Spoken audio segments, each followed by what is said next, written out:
मेरा नाम अभिनव है और मैं एक प्राइवेट कंपनी में नौकरी करता था। अम्मा एक विधवा औरत हैं। पापा का देहांत उस वक्त हो गया जब मैं सिर्फ 3 साल का था। पापा को फैक्ट्री में काम करते हुए करंट लगने से मौत हो गई थी। अम्मा के लिए एक बहुत बड़ा सदमा था। उस वक्त मेरी छोटी बहन पैदा होने वाली थी। अम्मा के लिए यह बहुत बड़ी आजमाइश थी। अम्मा कभी मुझे देख देख कर रोती और कभी छोटी बहन का सोच सोच कर परेशान होती रहती। पापा के देहांत के 6 माह बाद छोटी बहन ने जन्म लिया तो अम्मा ने सीने से लगाकर कितनी देर रोती रही। पापा के फैक्ट्री से हमें थोड़ी सी पेंशन आती रही जो कुछ वक्त निकाल देती थी। अम्मा को नौकरी की ऑफर आई हुई थी लेकिन अम्मा ने वह नौकरी करने से इनकार कर दिया था। अम्मा का ख्याल था कि मैं सारा दिन नौकरी नहीं कर सकती, छोटे छोटे बच्चे हैं और इनका साथ देने के लिए मुझे घर पर होना जरूरी है, इसलिए अम्मा ने उस नौकरी से इनकार कर दिया। पापा का चूंकि अपना ही घर था और वह पापा का बनाया हुआ था, उसमें कोई हिस्सेदार नहीं था, इसलिए अब हमें वारिस हवाले से मुश्किल पेश नहीं आई। इधर अम्मा ने घर पर सिलाई का काम शुरू कर दिया था क्योंकि अम्मा को बहुत अच्छे सिलाई आती थी। मोहल्ले की औरतें ने अम्मा से कपड़ा सिलवाने शुरू किए की फिर वो कहीं और का रास्ता ही भूल गईं। अम्मा के पास इतना काम होता था कि इन्हें सिर खुजाने की फुर्सत नहीं मिलती थी। मेरी उम्र स्कूल जाने की हो गई थी। अम्मा ने मुझे करीबी स्कूल में एडमिशन करवा दिया और यूं मैं स्कूल जाना शुरू हो गया। वक्त अपनी तेज रफ्तार से गुजरता रहा। छोटी बहन आराध्या भी मेरे साथ स्कूल जाती थी। हम दोनों भाई बहन इकट्ठे जाते इकट्ठे आते। अम्मा की मेहनत रंग ला रही थी। मैं हमेशा अच्छे नंबरों से पास होता था, हमेशा पोजीशन लाता था। स्कूल में मैं बहुत कामयाबी हासिल करता था। टीचर मुझसे बहुत खुश थे और अम्मा का सीना इस वक्त गर्व से चौड़ा हो जाता जब हर साल मेरी जीती हुई मेडल देखती। हम दोनों बहन भाई बहुत शांत मिजाज के थे। शरारतें करना तो शायद हमें आता ही नहीं था क्योंकि घर पर कोई होता ही नहीं था। अम्मा को हम तंगी नहीं देते थे क्योंकि अम्मा ने पहले ही बहुत मुश्किल भरी जिंदगी देखी थी और अब अगर हम भी उन्हें तंग करते तो फिर यह अच्छा ना होता। स्कूल में कामयाबियां समेटने के बाद अब मैं कॉलेज में आ गया था। मैं जवान लड़का था। छोटी बहन भी 8वीं क्लास में ही पढ़ती थी और इसी स्कूल में थी। कॉलेज में आने के बाद तो जैसे मेरी दुनिया ही बदल गई। यहाँ का माहौल बिल्कुल अलग था। अम्मा ने मुझे वैसे भी एक कॉलेज में एडमिशन करवाया था जिसका शहर में बहुत नाम था। दूसरी बात, यहाँ पर को एजुकेशन थी, लड़के और लड़कियां इकट्ठा पढ़ते थे। मेरा तो जैसे दिल ही बदल गया। मैं हैरानी से दुनिया के रंग ढंग देख रहा था। यहाँ पर बहुत मॉडर्न लड़के लड़कियां आते थे जिन्होंने बहुत मॉडर्न कपड़े पहने होते थे। क्लास के लड़के भी बड़े मॉडर्न और अच्छे अच्छे कपड़े पहनते थे जबकि मैं वैसा ही सादा ड्रेस, पैंट, शर्ट और ड्रेस सूज के साथ कॉलेज आता। मुझे अपना बड़ा दब्बू सा लगता। ऐसा लगता कि जैसे लोग मेरा मजाक उड़ाते हैं। मैंने अपने आप को बदलने की बहुत कोशिश की लेकिन उनकी तरह नहीं हो पाया। लेकिन फिर काबिलियत के बलबूते पर कुछ लड़के लड़कियां से मेरी दोस्ती हो गई। वैसे भी यहाँ पर ग्रुप में पढ़ाई करने का रिवाज था, इसलिए जैसे ही ग्रुप बंदी की गई तो मेरे ग्रुप में 3 लड़कियां और 2 लड़के शामिल थे। हम टोटल 6 लोगों का ग्रुप था। हम मिलकर प्रोजेक्ट करते और पढ़ाई करते। मेरे ग्रुप के बीच में एक लड़की थी जिसका नाम संजना था। संजना बहुत अमीर माँ बाप की बेटी थी। वो अपनी गाड़ी पर कॉलेज आती जाती थी। पढ़ाई में बहुत अच्छी नहीं थी लेकिन वैसे से हर चीज के बारे में बहुत जानकारी रखती थी। संजना मॉडर्न कपड़े पहनती थी और अपने आप को तैयार रखती। मैं इसे देखता तो वो मुझे बहुत अच्छी लगती। संजना के डाई किए हुए बाल और सफेद रंग मुझे इसकी तरफ आकर्षित करता। मेरा ये दिलचस्पी शायद संजना ने भी नोट कर ली थी और इसके साथ साथ मेरे ग्रुप के बाकी लोगों ने भी महसूस कर लिया था। लेकिन मैं क्या करता, मेरा दिल पर जोर नहीं था। मुझे वो जापानी गुड़िया बहुत अच्छी लगती और मेरा दिल कहता कि मैं उसे घंटों बैठकर देखता रहता। मैंने कभी संजना से जानने की कोशिश नहीं की कि उसे मुझ में दिलचस्पी है या नहीं, लेकिन दिल ही दिल में मैं इसे चाहने लगा था। घर में भी अम्मा ने भी जब यह महसूस किया कि मैं आजकल ज्यादा तैयार होकर जाता हूँ और बहुत खुश रहने लगा हूँ, मेरे मूड पर खुशगवार बदलाव आई है, तो मुझे पूछने लगी और कहने लगी, क्या बात है अभिनव, तुम आजकल बहुत बदले बदले लग रहे हो, क्या बात है? अम्मा ने ऐसे अचानक पूछा कि मैं हड़बड़ा गया और अम्मा से कहा, नहीं अम्मा, ऐसी तो कोई बात नहीं, बस आपको वैसे ही महसूस हो रहा है। यह कहकर मैंने अपनी किताबें उठाई और अम्मा को बाय बोलकर घर से बाहर निकल आया। घर से बाहर आकर मैंने गहरा सांस लिया और बस स्टॉप की तरफ चल पड़ा। अम्मा बेचारी दिन रात मेहनत करती थी। मैं खुद भी यूनिवर्सिटी के बाद 2 जगह पर ट्यूशन पढ़ाता था, लेकिन अभी तक मैं इतने पैसे जमा नहीं कर पाया था कि अपने लिए मोटर बाइक ही खरीद लेता। मुझे इसकी कमी बड़ी शिद्दत से महसूस होती थी क्योंकि आने जाने के लिए मुझे बहुत बड़ा मसला होता था। अभी लोकल बस में सफर करके मैं यूनिवर्सिटी पहुंचा तो तब तक आधा हुलिया वैसे ही बिखर चुका था। मुझे बहुत दिक्कत होती थी। बस में सफ़र करके यूनिवर्सिटी पहुँचने की और फिर वहाँ से दूसरी बस लेकर एक ट्यूशन लेने जाता और वहाँ से 2 बसें बदल कर घर आता। अब मैं जब भी यूनिवर्सिटी पहुँचता तो सबसे पहले बाथरूम में जाकर मुँह हाथ धोकर अपना हुलिया बेहतर करके फिर अपने डिपार्टमेंट में जाता, क्योंकि मुझे अब संजना की नज़रों की चाहत थी। मैं चाहता था कि मैं इसे अच्छा लगूं, उसके दिल में समा जाऊं, इसलिए मैं संजना को अच्छा लगने की खातिर अपनी पूरी कोशिश कर रहा था। मुझे नहीं मालूम था कि संजना के दिल में क्या था, लेकिन मेरे दिल में उसके लिए जो जज़्बात थे, वो किसी से भी छिपा नहीं था। और फिर एक दिन जब यूनिवर्सिटी में फेयरवेल पार्टी थी, हमारे सीनियर्स आ रहे थे, इन्हीं के लिए यह पार्टी किया गया था। मैं उस दिन अपने दोस्त से पैंट कोट मांग कर लेकर आया और बड़े अच्छे से तैयार होकर यूनिवर्सिटी में पहुंचा। इत्तेफाक से संजना ने भी आज काले रंग की गाउन पहनी हुई थी और वो इस जमीन पर उतरी हुई कोई अप्सरा लग रही थी। मैंने इसे एक नजर देखा और फिर देखता ही रह गया। मैंने भी काले रंग का पैंट कोट पहन रखा था और ग्रुप के लोग हम दोनों को छेड़ रहे थे, जैसे हम जानबूझकर एक रंग के कपड़े पहने हो। मैं उनके छेड़छाड़ को एंजॉय कर रहा था। मैं बहुत खुश था और फिर मैंने मौके को देखकर संजना से अपने दिल का हाल कह दिया। मैंने इसे कहा कि संजना, मैंने तुम्हें जिस दिन से तुमको देखा है उस दिन से तुम्हारी मोहब्बत में गिरफ्तार हो गया हूँ। मैं तुम्हारे बगैर रहने के बारे में भी सोच नहीं सकता।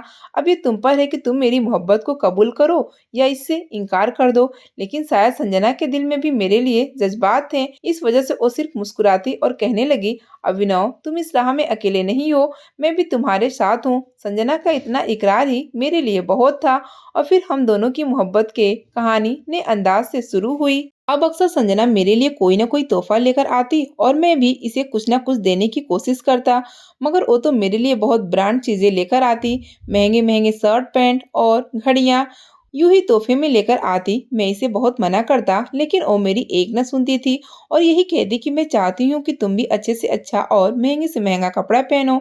मैं चाहता हूँ कि तुम भी किसी से कम नजर ना आओ। इसकी मोहब्बत ही मेरे लिए सबसे बड़ा तोहफा थी। लेकिन वो यह बात नहीं समझती थी और फिर यूनिवर्सिटी के 4 साल कैसे गुजर गए पता ही नहीं चला। हमारे फेयरवेल करीब आ रहे थे। मैं और संजना बहुत उदास थे। संजना ने कहा था कि वो अपने माँ बाप से मेरे सिलसिले में बात कर लेगी और जल्द ही हम शादी कर लेंगे। तुम अपनी माँ को मनाकर मेरे घर ले आओ। मैं संजना की बात से बिल्कुल खुश था, क्योंकि मैं खुद भी इसे ज्यादा दूर होने का सोच भी नहीं सकता था। इसलिए मैंने इसे यकीन दिलाया कि मैं जल्द ही अम्मा से बात करके इन्हें तुम्हारे घर लेकर आऊंगा। लेकिन इससे पहले मुझे एक अच्छी जॉब ढूंढनी है, ताकि मैं तुम्हारे लिए अपने हाथों से कमा सकूं। लेकिन संजना कहने लगी कि पहले तुम मंगनी कर लो। मैं नहीं चाहती कि मम्मी पापा मेरा रिश्ता कहीं और तय कर दें। इससे पहले रिश्ता भेज दो, बाकी मेरे ऊपर सब छोड़ दो। संजना के बात में वजन था, इसलिए मैंने हामी भर ली और घर आकर मौका देकर जैसे ही अम्मा से बात की, अम्मा तो सुनकर हैरत से हक्का बक्का रह गई। मुझे अम्मा से इस तरह की उम्मीद नहीं थी। अम्मा कहने लगी, मैं कभी भी ऐसी लड़की को अपनी बहू नहीं बनाऊंगी जो कॉलेज पढ़ने के लिए आए और लड़कों को फंसाकर अपने लिए रिश्ता ढूंढती फिरे। अम्मा की ये बात सुनकर मुझे बहुत बुरा लगा, लेकिन फिर भी मैंने माँ से कहा, अम्मा, वो बहुत अच्छी लड़की है, मैं उससे बहुत मोहब्बत करता हूँ और इसके बगैर रहने का सोच भी नहीं सकता। मेरी मोहब्बत को समझे और मेरे साथ उनके घर चलें, हम रिश्ता की बात करने चलते हैं। अम्मा को तो यह बात सुनकर हत्थे से उखड़ गई। मेरी इतनी प्यारी और मोहब्बत करने वाली माँ को न जाने क्या हो गया। वह यह बात सुनने के लिए तैयार ही नहीं थी कि वो संजना के घर रिश्ता लेकर जाएंगी। मैंने छोटी बहन से भी सिफारिश की अपील की, उसने भी अम्मा को समझाने की बहुत कोशिश की, लेकिन अम्मा न जाने इस बात पर क्यों इतनी जिद पर पड़ गईं और संजना के घर न जाने की जैसे कसम खा ली थी। इस सारी हाल से मैं बहुत परेशान था। यूँ तो मेरी रोज ही संजना से बात होती थी, लेकिन मैंने इसे एक दिन भी इस बात की भनक नहीं लगने दी, क्योंकि मैं नहीं चाहता था कि इसके दिल में अम्मा के खिलाफ कोई बात आए, क्योंकि इन दोनों को बाद में इकट्ठे ही तो वक्त गुजारना था। लेकिन अम्मा किसी तौर पर भी इस रिश्ते के लिए राजी नहीं हो रही थी। और फिर एक दिन मैं अम्मा के पास बैठ गया और अम्मा से पूछने लगा, अम्मा, आखिर तुझे किस बात पर इतराज है, क्यों ऐसे कर रही है? तो माँ कहने लगी, मैं किसी भी ऐसी लड़की को अपने घर की बहू नहीं बना सकती जो बेहयाई से यूनिवर्सिटी में अपने लिए लड़का तलाश करती फिरे, और न ही तू किसी ऐसी लड़की से शादी करेगा। मेरा एक ही बेटा है और मैं नहीं चाहती कि वो किसी बेहया लड़की से शादी करे। अम्मा की बात सुनकर मैं चुप का चुप रह गया। मैं संजना के बारे में बहुत कुछ कहना चाहता था, लेकिन मुझे मालूम मालूम था कि अम्मा मेरी किसी बात पर यकीन नहीं करेगी, बल्कि उल्टा और ज़्यादा गुस्से में आ जाएगी। लेकिन मैंने कोई बात नहीं की। मैं बहुत परेशान रहने लग गया था। नौकरी लग चुकी थी और काम अच्छा चल रहा था, लेकिन एक परेशानी मेरे साथ लगी हुई थी। छोटी बहन आराध्या भी अपने तौर पर अम्मा को समझाने की कोशिश करती रही, लेकिन अम्मा इस बात के लिए राज़ी होने को तैयार ही नहीं थी। और फिर एक दिन मुझे कहने लगी, "अभिनव बेटा, मैंने तेरी शादी का सोचा है।" अम्मा की बात सुनकर मैं खिल उठा। मेरा ख्याल था कि अम्मा मेरी शादी संजना से करने पर रज़ामंद हो गई हैं, लेकिन अम्मा तो कहने लगी उसने मेरे लिए बड़ी अच्छी, घरेलू और सुंदर लड़की देखी है, जो बहुत अच्छी है। अम्मा का कहना था कि वो लड़की ऐसी है कि हाथ लगाओ तो मैली हो जाए। वो अपने चाचा-चाची के साथ रहती हैं और बस 2 बहनें हैं। उसके माँ-बाप का देहांत हो चुका है। चाचा-चाची ने ही इसे विदा करना है। अच्छी पढ़ी-लिखी लड़की है। अम्मा ने इसकी और बहुत सारी खूबियाँ बताई, लेकिन मैं बेदिली से सुनता रहा। मुझे किसी भी ऐसी-वैसी लड़की से शादी नहीं करनी थी। मुझे तो बस संजना से करनी थी। लेकिन अम्मा इस बात के लिए रज़ामंद ही नहीं थी। संजना के साथ ही मेरा बातचीत पहले की अपेक्षा कम हो गया था, क्योंकि जब भी हम बात करते तो वो मुझसे यही पूछती कि तुम अपनी अम्मा को कब मेरे घर भेजोगे? लेकिन मैं चुप कर जाता। शायद इसे भी समझ आ गई थी कि अम्मा इस रिश्ते के लिए तैयार नहीं है, इसलिए वो भी बहुत कम बात करती और खुद मैं भी इससे कतराने लगा था। मैं शर्मिंदा-शर्मिंदा था, क्योंकि मैंने इसे इस राह पर डाला था और मैं ही कमज़ोर साबित हो रहा था। मैंने माँ को शादी के लिए इनकार कर दिया और यही कहा कि मुझे किसी सूरत में शादी नहीं करनी, ना संजना से और ना ही किसी और से। लेकिन अम्मा कहने लगी, "अभिनव, ये मुमकिन नहीं है। मैंने लड़की वालों को ज़ुबान दे दी है। तुम्हें अब हर हाल में शादी करनी ही होगी, वरना तुम शायद मेरा मरा हुआ मुँह देखोगे।" अम्मा ने मुझे जज़्बाती तौर पर इतना ब्लैकमेल कर दिया कि मैंने घबराकर शादी की रज़ामंदी दे दी और फिर घर में शादी की तैयारियां शुरू हो गई। मैं दफ्तर से निकलकर कहीं और चला जाता, यूं ही इधर-उधर बैठा रहता। मैंने अब जल्दी घर आना छोड़ दिया था। मुझे रह रहकर संजना का ख्याल आता था कि वो मुझे क्या समझेगी कि मैं इतना कमज़ोर मर्द निकला कि अपनी माँ को न मना सका। मुझे इससे बहुत शर्मिंदगी होती। उसके साथ गुज़रा हुआ वक़्त मेरी निगाहों के आगे घूमता रहता और मैं इसे ही सोच-सोच कर खुश होता रहता। संजना को मैंने बहुत चाहा था, उससे बहुत मोहब्बत की थी। अब यूँ इससे दूर होना मेरे लिए बहुत मुश्किल था। मैं रात के वक़्त घर आता था और उस समय भी घर में रौनक लगी होती थी। मोहल्ले की आंटी और दीदी बैठकर ढोलक बजा रही होती। मुझे भी वो इन सब में शामिल करने की कोशिश करती, लेकिन मैं चूँकि काम से थका हुआ होता था, इसलिए थकावट का बहाना करके मैं कमरे में बंद हो जाता। चूँकि अम्मा सब कुछ समझ रही थी और उनको अच्छी तरह पता था कि मेरा मूड किस वजह से खराब है। लेकिन अम्मा का ख्याल था कि जल्द ही मैं सब कुछ भुलाकर शादीशुदा ज़िंदगी की ज़िम्मेदारियों में खो जाऊँगा और फिर मुझे भूलकर भी संजना याद नहीं आएगी। लेकिन मुझे लगता था कि संजना, जो कि मेरी पहली मोहब्बत है, इसलिए उसके यादों को मिटाना इतना आसान नहीं है। इन्हीं दिनों में मेरी शादी का दिन आ पहुँचा। मैं बड़े बुझे-बुझे अंदाज से अपनी शादी में शामिल था। जिस तरह अम्मा कहती रही, मैं वैसा ही करता रहा। मेरी अपनी कोई मर्ज़ी शामिल नहीं थी। न जाने संजना को किसने खबर दी थी। शायद किसी क्लासमेट से इसे पता चल गया। वो भी मेरी शादी में शामिल हो गई। इसे सामने देखकर मैं अपनी सारी हिम्मत और हौसला हार गया। संजना की आंखों में भी बेयकीनी थी, लेकिन इस वक्त मैं चाहकर भी अपनी सफाई नहीं दे सकता था। मैं इसे नजर चुरा लिया। अम्मा अपनी पसंद से बहू ले आई। कीरत को मैंने शादी से पहले कभी नहीं देखा था और अब शादी की रात भी मैं बहुत देर से कमरे में गया। तब तक वो काफी थकी हुई थी और इस तरह बैठे बैठे टेक लगाकर सो चुकी थी। मैंने इसे एक नजर भी न देखा और अपना कपड़ा चेंज करके सोने के लिए लेट गया। मुझे इसकी सूरत में कोई दिलचस्पी नहीं थी और जो भी दिलचस्पी की औरत थी वो मुझसे बहुत दूर हो चुकी थी। सुबह अम्मा मेरे चेहरे पर न जाने क्या तलाश कर रही थी। मुझे सारे माहौल से उलझन हो रही थी। मैं चुपचाप घर से बाहर निकल आया और यूं ही बेमकसद सड़कों पर फिरते हुए मैं नहर के किनारे आकर बैठ गया और न जाने कब तक यहाँ बैठा रहता।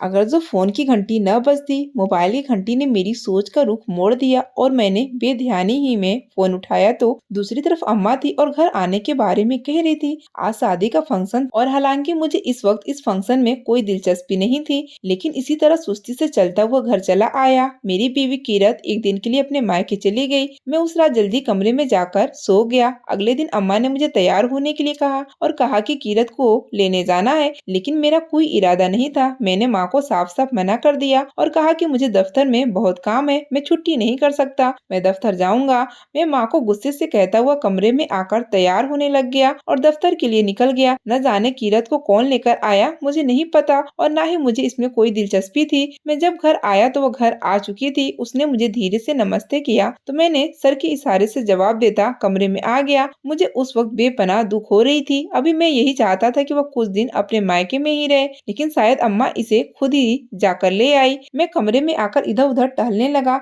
मुझे आखिरी वक्त में संजना की निगाहें नहीं भूल रही थी जब मेरी शादी में आई थी। बार बार मेरी आंखों के सामने इसका धुआं धुआं चेहरा नजर आ रहा था। मुझे पता था कि उसे बिल्कुल उम्मीद नहीं थी कि मैं इस तरह हथियार डाल दूंगा और इससे दूर हो जाऊंगा, लेकिन मैं क्या करता। अम्मा ने मुझे इतना मजबूर कर दिया था कि मुझे संजना के साथ बेवफाई करनी ही पड़ी और अम्मा घर में अपनी मर्जी की बहू लाकर बहुत खुश थी। वो मेरे सामने किरत की तारीफें करती रहती, लेकिन मुझे किरत में कोई दिलचस्पी नहीं थी। मेरे लिए तो इसका होना और ना होना एक बराबर था। मैंने ना तो इसे मुंह दिखाई का तोहफा दिया था और ना ही इसके करीब गया था। मैं किरत से बिल्कुल अजनबी वाला रवैया रखे हुआ था। मैं इससे बिल्कुल भी बात नहीं करता, किसी काम के लिए भी नहीं। मुझे कोई काम कहना होता तो मैं आराध्या से या माँ से ही कहता और मेरे काम वही दोनों करती। अम्मा मेरा रवैया देख रही थी, लेकिन वो कुछ कहती नहीं थी। शायद उन्हें मालूम था कि उनसे गलती हो गई है। क्योंकि मैं अपनी बीबी के पास नहीं जाता था तो कभी उसने भी इस बात का शिकवा नहीं किया। और इसी तरह मेरी शादी को 6 माह गुजर चुके थे। इसी दौरान दफ्तर से घर आते हुए एक दिन मुझे यूनिवर्सिटी का पुराना दोस्त मिला, जो कि मेरा इसके साथ काफी वक्त के बाद मुलाकात हो रही थी। तो इसी के जरिए मुझे पता चला कि संजना की शादी हो गई है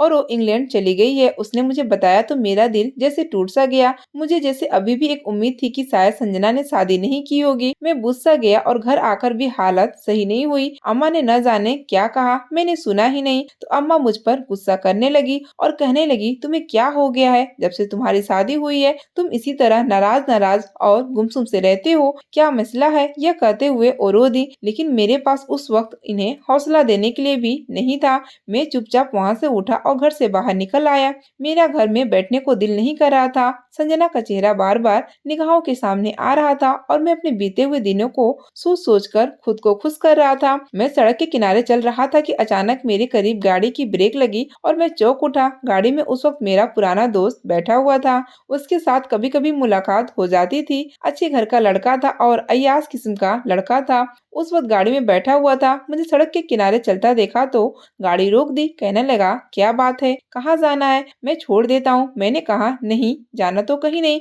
बस सड़क के किनारे फिर रहा था। तो कहने लगा आजा गाड़ी में बैठ जाओ, मैं तुम्हें एक जगह लेकर चलता हूँ, तुम्हारी तबीयत की सारी सुस्ती और परेशानी उतर जाएगी। जो न जाने क्या सोच रहा था, उसके साथ गाड़ी में बैठ गया और वो फिर सारे रास्ते बोलता चला गया। मेरा तो कोई बात करने का दिल नहीं था, इसलिए मैं चुप रहा, लेकिन वो चुप न हुआ। इसी तरह वो शहर के जाने माने पौष इलाके में ले आया। ये इस शहर का अच्छा खासा महंगा जगह था। मैंने इसे पूछा यहाँ पर कौन है, तो कहने लगा चल तो सही, तेरे लिए बड़ी मस्त सामान है। और फिर उसने एक अच्छे से बंगले के सामने गाड़ी रोक दी। चौकीदार ने इसे पहचान कर दरवाजा खोल दिया और हम अंदर चले आए। अंदर आकर हमारा स्वागत एक आंटी ने किया, जिसने बहुत ज्यादा मेकअप लगा रखा था और बड़ा चमकीला भड़कीला कपड़ा पहना हुआ था। मैंने अपने दोस्त की तरफ देखा। दोस्त ने इशारे से मुझे इंतजार करने के लिए कहा और फिर आंटी से कहने लगा आज तो अपना खास आइटम चलेगा। और आंटी मुस्कुरा दी और कहने लगी हाँ हाँ मुझे पता है, बावला ना हो, तेरे लिए तैयार करवा दिया है। उन दोनों की बातचीत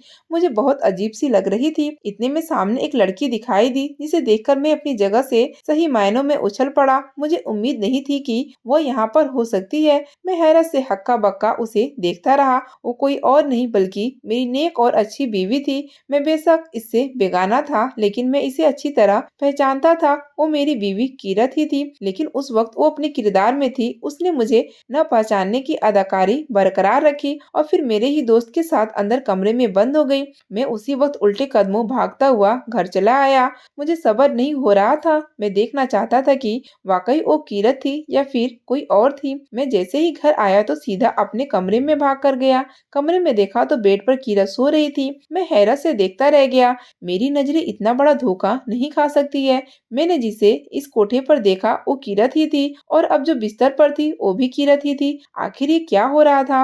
मेरा सर चकराने लगा। मैं आगे बढ़कर किरत को उठाया तो वो हक्का बक्का से उठ बैठी और पूछने लगी सब ठीक तो है, क्या हुआ? मैंने उसे कहा, सब ठीक है, मेरा कुछ सवाल है, उनका जवाब दो। मैं अभी एक तवाइफ के कोठे पर तुम्हें देख कर आ रहा हूँ और अब जब घर आया हूँ तो तुम बिस्तर पर सो रही हो। आखिर इतनी जल्दी तुम घर कैसे पहुंची? मैंने उससे पूछा ही था कि उसका रंग फीका हो गया और मुझे अपने शक पर यकीन होने लगा कि वो कीरत ही थी। लेकिन मेरे लिए हैरानी की बात थी कि वो इतनी जल्दी घर कैसे वापस आ गई। मैं उसकी तरफ शक भरी निगाहों से देख रहा था, लेकिन वो कुछ बोल ही नहीं रही थी। मैंने इसे जरा गुस्से में पूछा और थोड़ी सख्ती दिखाई तो इसकी आंखों से आंसू बहने लगे और वो कहने लगी, मैं आपको सब कुछ बताती हूँ।